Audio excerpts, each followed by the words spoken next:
ఎవరో చెప్పారు చిన్నప్పుడు,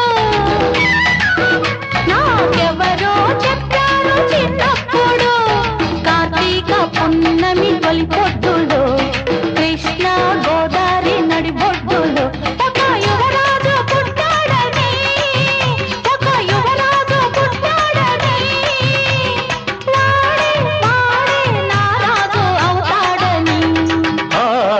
ఎవరో చెప్పారు చిన్నప్పుడు,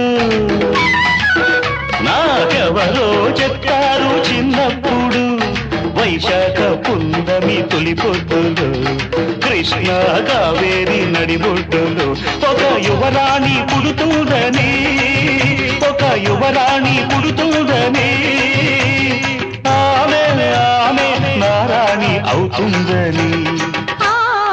ఎవరో